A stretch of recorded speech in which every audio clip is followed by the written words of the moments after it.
یہ سورہ مائدہ کی آیت نمبر 35 ہے۔ اللہ تعالیٰ نے اس کے اندر ارشاد فرمایا کہ اللہ تعالیٰ سے ڈرنا چاہیے اور اللہ کی بارگاہ میں وسیلہ پیش کرنا چاہیے۔ تو اس لفظ کے اوپر تھوڑا غور کر لیتے ہیں۔ وَابْتَغُوا إِلَيْهِ الْوَسِيلَةَ، اللہ کی بارگاہ میں وسیلہ پیش کرو، وسیلہ ڈھونڈو۔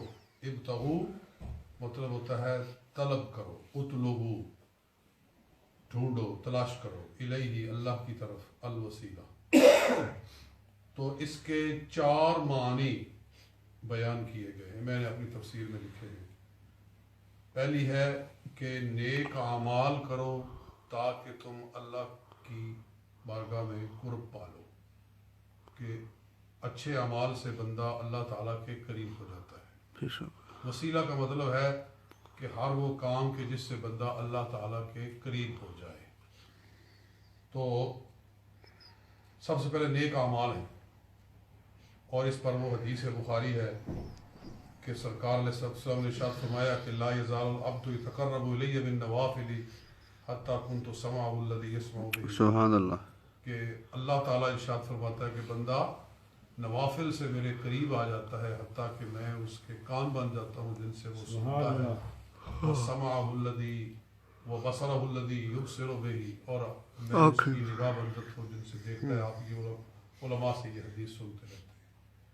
تو اس سے یہ پہلا معنی ہے کہ اچھے اعمال سے اللہ کا قرب حاصل کرو، اور یہ بھی معنی ہے کہ جب تم پر کوئی مصیبت مشکل آ جائے تو اپنے نیک اعمال کا وسیلہ پیش کرو کہ یا اللہ میں نے فلاں نیکی کی تھی، اگر وہ تجھے مقبول ہے تو اس کی وجہ سے میری مصیبت کو دور فرما۔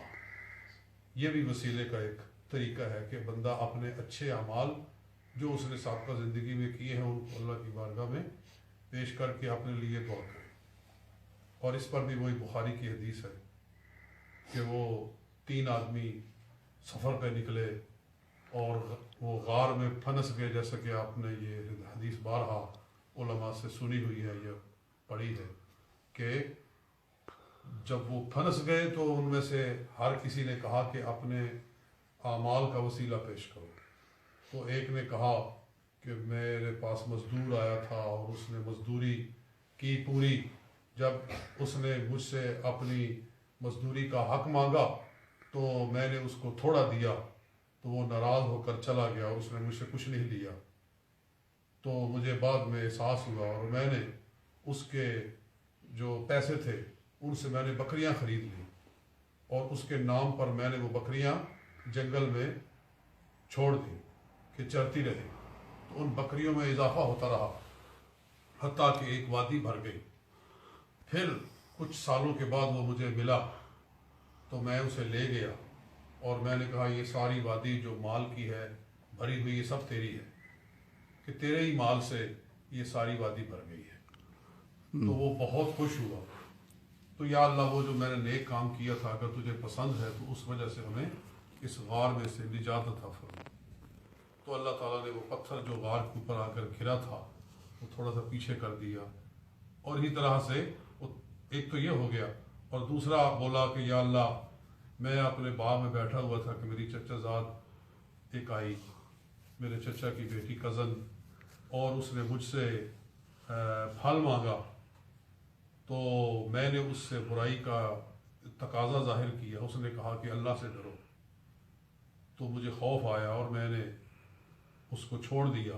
تو یا اللہ اگر وہ پسند ہے تو میرا یہ مصیبت دور کر دے۔ تو وہ غار سے اور ہٹ گیا، اور پھر ایک نے کہا کہ میں جب بکریاں چرا کے آتا تھا تو جب تک اپنی والدہ کو دودھ پیش نہیں کرتا تھا میں سوتا نہیں تھا، تو میری والدہ انتظار کر رہی تھی، ایک رات میں دیر سے آیا، وہ سو گئی تھی، تو میں دودھ کا پیالہ لے کر اس کے سرانے کھڑا رہا کہ پتہ نہیں کس وقت ماں کی آنکھ کھلے اور میں اس کو دودھ کا پیالہ پیش کروں۔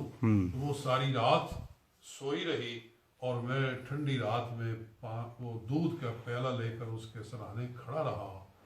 تو صبح جب اس کی آنکھ کھلی تو اس نے کہا، میرا نام لیا، تو میں نے کہا کہ میں حاضر ہوں۔ وہ کہنے لگی تو کب سے کھڑا ہے؟ میں نے کہا میں رات سے کھڑا ہوں۔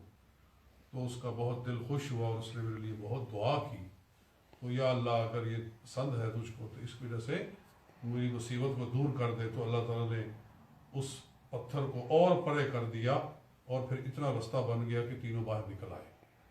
تو یہ حدیث آپ نے علماء سے سنی ہوئی ہے۔ بہرحال تو یہ دوسرا معنی ہے کہ اللہ کی بارگاہ میں اپنے نیک اعمال کا وسیلہ پیش کرو، اور تیسرا معنی یہ ہے کہ اللہ کے نیک بندوں کے قرب میں بیٹھو کہ ان کے پاس بیٹھنے سے بندہ خدا کے قریب ہو جاتا ہے۔ نیک بندوں کے پاس بیٹھنا بندے کو اللہ کے قریب کر دیتا ہے، اور اس پر قرآن پاک کی بہت ساری آیتیں شاہد ہیں۔ اور چوتھا معنی اس کا یہ ہے کہ تم اللہ کے نیک بندوں کا وسیلہ اللہ کی بارگاہ میں پیش کرو کہ یا اللہ رسول پاک صلی اللہ علیہ وسلم سے جو تجھ کو محبت ہے، جو پیار ہے، اس کے وسیلے سے میرے مسئلے کو حل کر دے، میری پریشانی کو دور کر دے۔ یا کسی بھی نیک بندے کا وسیلہ پیش کرنا، صالحین کا وسیلہ پیش کرنا اور بزرگان دین کا وسیلہ پیش کر کے دعا کرنا، یہ بھی ایک وسیلے کا طریقہ ہے۔ پہلے جو تین معانی ہیں ان میں کسی کو کوئی اختلاف نہیں، سارے مانتے ہیں کہ وہ ٹھیک ہے۔ اگر اختلاف ہے کچھ لوگوں کو تو یہ آخری معنی میں ہے کہ نیک بندوں کا وسیلہ پیش کرنا، رسول پاک صلی اللہ علیہ وسلم کا وسیلہ پیش کرنا، اس کو نجدی لوگ شرک کہتے ہیں یہ شرک ہے۔ اور سب سے پہلے جس شخص نے یہ شوشہ چھوڑا تھا اور مسلمانوں میں اختلاف پیدا ہوا وہ علامہ ابن تیمیہ ہے۔ یہ سعودی عرب کے جتنے علماء ہیں اسی کو فالو کرتے ہیں، اور وہ کہتے ہیں ان کی کتابیں، وہ جب حج پر جاتے ہیں تو چھوٹے چھوٹے کتابچے لوگوں کو دے دیتے ہیں کہ پڑھو ان کو، تو ان میں یہی لکھا ہوتا ہے کہ کسی بزرگ کا وسیلہ پیش کرنے والا مشرک ہے، کافر ہے۔ تو یہ ان کا نظریہ ہے، لیکن ہمارے نزدیک یہ نظریہ غلط ہے، یہ بالکل مسلمانوں میں اختلاف پیدا کرنے والی بات ہے۔ ابن تیمیہ سے پہلے کوئی اختلاف نہیں تھا، ساری امت اس بات پر متفق تھی، تو تب سے یہ فتنہ شروع ہوا ہے، اور اس پر قرآن پاک کی آیتیں موجود ہیں۔ وسیلہ پیش کرنا، آدم علیہ السلام نے نبی پاک صلی اللہ علیہ وسلم کا وسیلہ پیش کیا، فَتَلَقَّى آدَمُ مِن رَبِّهِ كَلِمَاتٍ فَتَابَ عَلَيْهِ إِنَّهُ هُوَ التَّوَّابُ الرَّحِيمُ۔ پہلا سپارہ سورہ بقرہ کہ اللہ سے آدم علیہ السلام نے چند الفاظ سیکھ لیے تو پھر توبہ کی تو اللہ نے توبہ قبول فرمائی۔ تو وہ کون سے الفاظ سیکھ لیے، تو اس کی تفسیر میں، اس کی تشریح میں دلائل النبوت کے اندر امام بہقی نے، اور ایک اور دلائل النبوت ہے اس میں امام ابو نعیم نے، اور اسی طرح طبرانی صغیر میں امام طبرانی نے یہ حدیث نقل کی ہے۔ حضرت عمر فاروق رضی اللہ تعالیٰ عنہ سے یہ حدیث مروی ہے کہ آدم علیہ السلام جب عرصہ دراز روتے رہے اور پھر ایک مرتبہ آپ نے نگاہ آسمان کی طرف فرمائی تو لا الہ الا اللہ محمد الرسول اللہ یہ لکھا ہوا پایا، تو دیکھا کہ محمد صلی اللہ علیہ وسلم کا نام اللہ نے اپنے نام کے ساتھ جوڑ کر لکھا ہوا ہے، تو عرض کیا کہ یا اللہ جن کا نام تو نے اپنے نام سے ملا کر لکھا ہوا ہے ان کے وسیلے سے میری دعا کو قبول فرما۔ تو اللہ رب العزت نے ارشاد فرمایا کہ تو نے کیسے پہچانا ان کو؟ کہا کہ یا اللہ میں نے عرش پہ ان کا نام تیرے نام سے جڑا ہوا دیکھا تو میں نے یوں پہچانا۔ اللہ تعالی نے فرمایا کہ اے آدم لولاہ ما خلقتک، میں نے ان کے نام کے وجہ سے تمہاری دعا کو قبول فرمایا، اور اگر وہ نہ ہوتے تو اے آدم میں تجھ کو پیدا نہ کرتا۔ یہ حدیث ہے۔ تو اس حدیث سے کتنا واضح ہو گیا کہ اللہ تعالیٰ نے سب سے پہلے انسان کی سب سے پہلی جو دعا قبول ہوئی تھی اس زمین کے اوپر وہ رسول پاک صلی اللہ علیہ وآلہ وسلم کے وسیلے سے ہی قبول ہوئی تھی۔ تو جب دعا کی ابتدا ہی وسیلے کے ساتھ ہوئی ہے، پہلے انسان نے جو دعا کی تھی وہ رسول پاک کے وسیلے کے ساتھ کی تھی، تو اس کے بعد پھر یہ دعا کا سلسلہ جاری ہوا ہے۔ تو اگر اس میں کوئی اختلاف کرتا ہے تو پھر کیا کہا جائے؟ اور میں بات کو لمبا نہیں کرتا، میں ایک اور حدیث سنا کر مضمون کو ختم کرتا ہوں۔ ایک اور حدیث ہے اور یہ میرے بیٹے کو پتہ ہے کہ غالباً پچھلے سال کی بات ہے کہ ایک ادھر ٹیکسی بیس ہے یہاں مانچسٹر کے اندر، وہاں وہ ٹیکسی والے سارے اکٹھے ہو جاتے ہیں، تو ان کے اندر وہی تھا ایک وہابی، اور وہ بڑا لوگوں کو تنگ کرتا تھا کہ یہ وسیلے مانگتے ہیں اور مزاروں پہ جاتے ہیں اور یہ قبروں پہ جاتے ہیں، بس یہی ان کی ایک رٹ ہوتی ہے ہر وقت، تو مشرک ہیں، کافر ہیں، فلاں فلاں ہیں، یعنی وہ جو مشرکوں کے لیے آیتیں اتری ہیں کافروں کے لیے وہ مسلمانوں کے اوپر لگاتے ہیں، تو یہ بہت بڑا فتنہ ہے، مسلمانوں میں اختلاف پیدا کرتے ہیں۔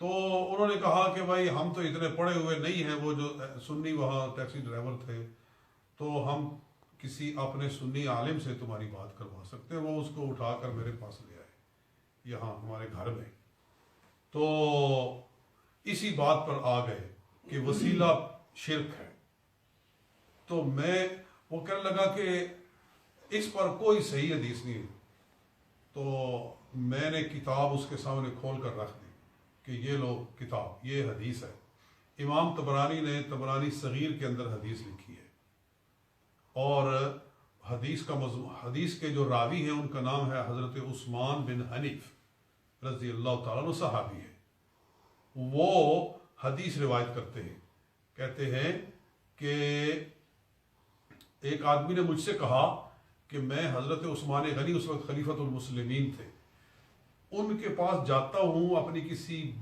مصیبت کے لیے، مشکل کے لیے، تو میری طرف توجہ نہیں فرماتے، وہ اپنے باقی کاموں کے اندر مصروف ہیں، مشغول ہیں، میں جاتا ہوں تو مجھے وہاں بات کرنے کا موقع نہیں ملتا۔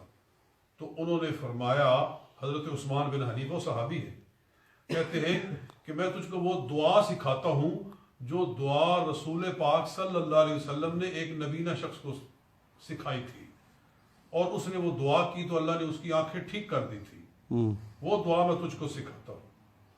تو پھر انہوں نے کہا کہ وہ کیا واقعہ ہے؟ انہوں نے بتایا کہ واقعہ یہ ہے کہ ہم بیٹھے ہوئے تھے تو ایک شخص آیا جس کی آنکھیں جو تھی زریر تھا، یعنی اس کی آنکھ اس کو صحیح نظر نہیں آتا تھا، آنکھیں اس کی بینائی سے گویا محروم ہو گئی تھی یا اس کا نارمل نہیں رہی تھی۔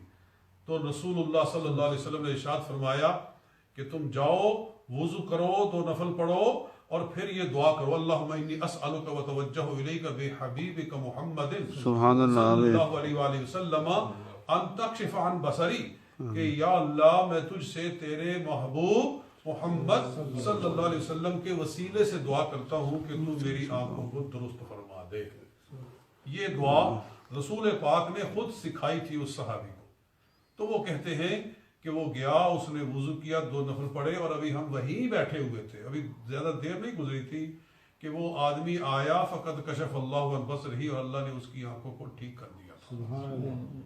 تو میں تجھ کو وہی دعا سکھاتا ہوں، اور اس دعا میں اگلے الفاظ یہ بھی ہیں، پہلے تو یہ ہے کہ اے اللہ میں تجھ سے دعا کرتا ہوں کہ اپنے نبی محمد صلی اللہ علیہ وسلم کے وسیلے سے میری آنکھیں ٹھیک کر دے، اور اگلے الفاظ یہ ہیں یا محمد، حضور کو پکارا گیا ہے۔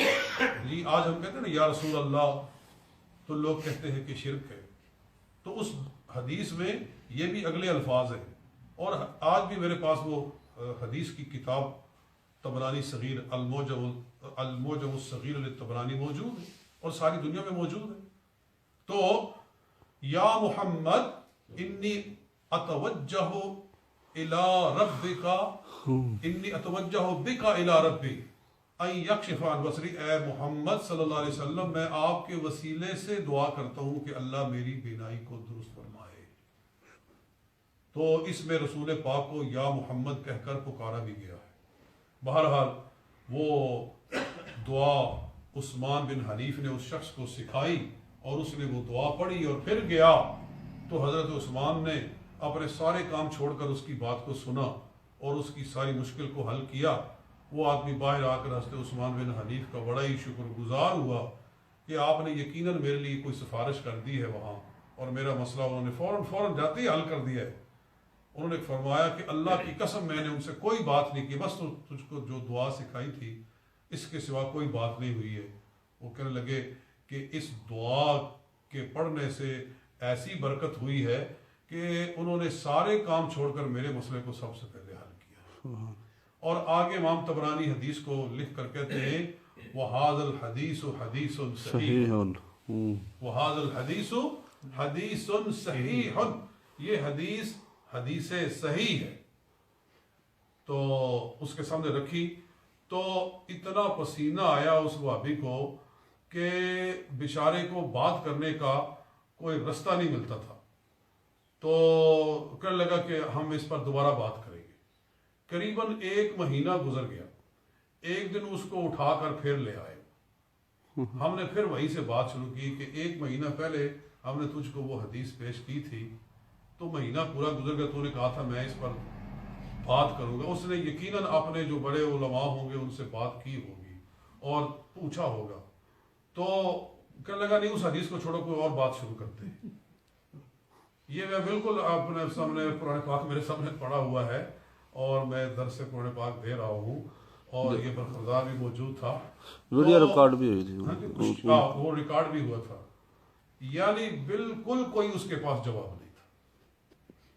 تو حق واضح ہے, اللہ تعالیٰ صرف قبول کرنے کی توفیق عطا فرمائے. آمین.